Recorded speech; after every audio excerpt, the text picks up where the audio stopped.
Welcome back everyone. Let's go ahead and talk about the iPad Air 2 and see how it holds up in 2021. Well, what I can tell you is, first of all, the iPad Air 2, it came out in 2014, so it's not really like the newest, latest, and greatest iPad. It definitely is an older iPad for sure, but it's still getting software support. There still are some reasons why this thing is relevant, so I think that's why a lot of people still, appreciate this phone and talk about this phone because of that certain aspect. And funny enough, this thing actually has the same chipset as an iPhone 6 for the most part. It's a little bit more optimized, but it's almost the same thing, which is pretty funny. So I'll find some cheaper iPads that I would recommend this year. I don't know if I'll link the iPad Air 2, but some other iPads I would recommend this year. I'll link them down in the description below. You can get them from there and help support the channel at the same time. Now on the front of the iPad Air 2, we do have that 9.7-inch panel, and it's actually a pretty decent panel even still. It's 1536 by 2048, and it was actually a pretty good panel when it first came out, and it still is a pretty decent panel for sure.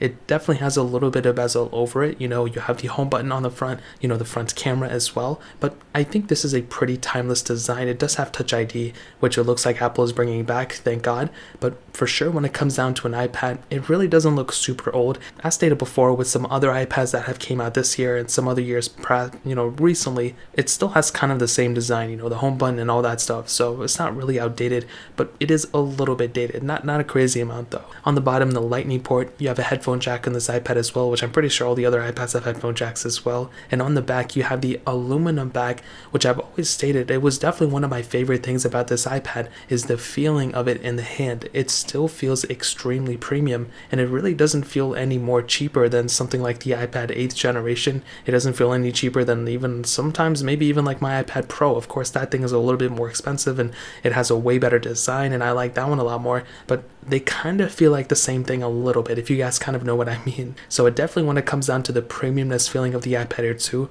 I still think the iPad Air 2 still feels extremely premium in 2021, considering the fact that this is like around $100 iPad, as well as that it's almost 7 years old as of this point. So that in and of itself, it deserves some points in that aspect. So in terms of that pretty much covers up the outside, but you do have a single camera setup on the outside on the back, which we'll go ahead and hit on right now. It is a single 8 megapixel sensor, and you can do 1080p videos on it. I really don't think anybody's trying to do anything super crazy with this iPad. I think they're pretty much just using it for something maybe like, FaceTime calls or something. So you're pretty outdated when it comes in terms of anything else. No 4K, 4K on the front, but in terms of a video, calling kind of thing for FaceTime or Zoom calls or whatever, it kind of gets the job done. So I think in terms of that, it deserves something. On the front, you do have that 1.2 megapixel front facing camera. It can film 720p videos, and I think it's not a bad camera either if you're trying to just do FaceTime calls and stuff. But if you're trying to get an iPad that you want to go ahead and like start filming YouTube videos on and all that stuff, I don't know if this is necessarily the iPad to do it, but I really think that's like a small sample case. I really don't think anybody's going out of their way to go ahead and use this camera for something like that. So in terms of like using it for Zoom calls or Google Hangouts or anything like that, I think this iPad kind of gets the job done. But really for anything else, it really wouldn't be my specific iPad to recommend. So keep that in mind. But I think for everyone else's sake, I think it kind of gets the job done for the most part. So in terms of the camera setup, that really pretty much covers it up. Now kind of moving on to one of the more interesting things about the iPad Air 2, and probably one of the most fascinating things about this specific iPad, and it always has shocked me, it was probably the software lifespan of this device. So like I said early on in this video, this iPad shares almost the same chipset as the iPhone 6 for that matter, almost an iPad 6. This thing has the same chipset as that specific device, but funny enough, the iPhone 6 stopped getting support at like iOS 12, but this thing has continued to get iPadOS updates and iOS updates at a certain point, even up until now. Like this thing is still being supported, which is so crazy because you wouldn't think that an iPad like this would still be getting updates, but that's not necessarily the case. You are still getting a lot of software updates on this device up until this point. Now chances are this thing is not going to be getting any updates probably past iPadOS 14, so it's not going to get iPadOS 15, so I don't want to get anybody's hopes up, but the fact that it stood the test of time for this long is seriously some impressive stuff for this specific iPad. And I think at the end of the day, that in and of itself deserves some credit for this specific device.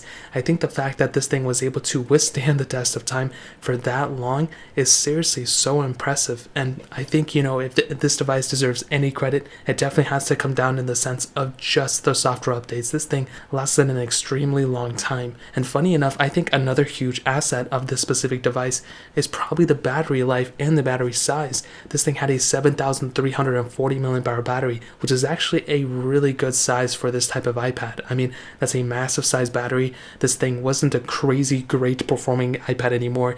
It doesn't really have any like 120 hertz refresh rate or anything like that. So it's a pretty base iPad in terms of just the, features around it. So it doesn't really have anything that's going to suck up a ton of power behind it. So that is another pretty big asset of this iPad, is the battery life. And when you have something that's as optimized as iPad OS, I mean, you're going to be getting some really good battery life from this specific device at the end of the day. So in terms of the whole entire, software and battery and all that stuff, this device really gets a thumbs up for me in my books for sure. Now moving on to probably not the best thing about this iPad in this day and age is the performance aspect. As sad as it is to say, this iPad isn't really like, as good as it used to be. So keep that in mind. I'm not going to say this thing was like a bad iPad when it first came out, because it totally wasn't. But in this day and age, it is a little bit of a different, it's a different beast than when it first came out. So it has that Apple A8X chips inside of it, a triple core CPU with 2 gigabytes of RAM. And you know what? This thing is kind of like in a mixture between the iPhone 6s and the iPhone 6. It's kind of like that type of performance you're getting. So if you're wanting something that'll last you, let me just put it to you this way. If you're somebody like a student and you just want to go ahead and take notes, you want to go ahead and just, jot down stuff, and, you're not really expecting to do a crazy amount of things with your iPad, then I think this type of iPad is perfectly for those type of people. If you're just, highlighting notes and downloading PDFs and reading stuff and, even media consumption, if you want to go ahead and watch videos and stuff, this iPad can probably get that done. And I don't really think you would have too many complaints about it. But it's not until you start taking it up a notch, if you want to start playing some games on this thing that are kind of heavier intensive, if you want to go ahead and start, video editing or, real-time photo editing, like crazy amounts of photos and stuff, that's where you're going to start seeing some more problems with this specific device. I think for basic tasks, like pretty basic tasks, you're probably going to be okay. I really don't think you're going to be too far off, as long as you're not comparing it side by side to a different iPad. But if you're actually comparing it side by side, and if you're trying to do some crazier stuff, such as, like I said before, video editing, you're trying to, maybe you're trying to edit some, Instagram videos, TikTok videos, stuff like that, or if you're trying to play some heavier intensive games, this iPad is probably not going to do you justice. It's probably not going to do so well. And that's probably one of the main areas where I'd stay away from this iPad, is if you want the next gen, if you want like some sort of decent performing iPad, this is not going to be it. I would probably recommend like an iPad Air 3, an iPad Pro 10.5 inch, at the minimum. But the performance of this iPad definitely isn't that great anymore. It may have been, back in the day, but right now it's really not something I would recommend people. So in terms of that pretty much covers it up. And to kind of sum up this video and to answer the question, is the iPad Air 2 still worth it in 2021? Well, this is what I'll tell you. I will probably say no. This iPad isn't really worth it in 2021 anymore. I don't think it's that great of an iPad in this day and age. But like I said before, that doesn't mean this iPad was always like this.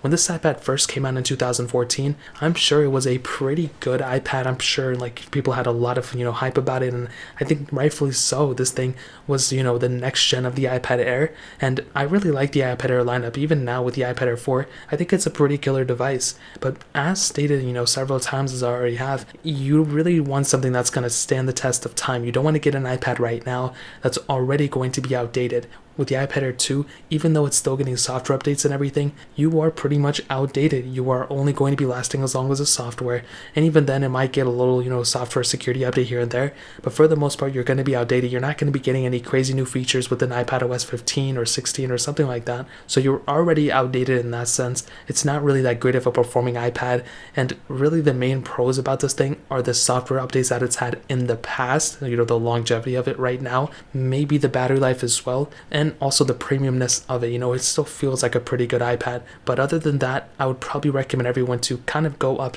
to something like an iPad Pro 10.5 inch or something along those lines, if you guys know what I mean. And I'll go ahead and leave those linked down below as well. So that really pretty much covers it up. If you guys have any other questions or anything like that, let me know in the comment section below. Hit the like button, that would mean so much, but definitely hit that subscribe button.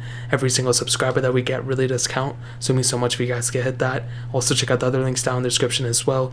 My Twitter, my Instagram, my other channels. More importantly than everything else, I love every single one of you guys. Hopefully I'll catch you guys in the next video. Peace out till then.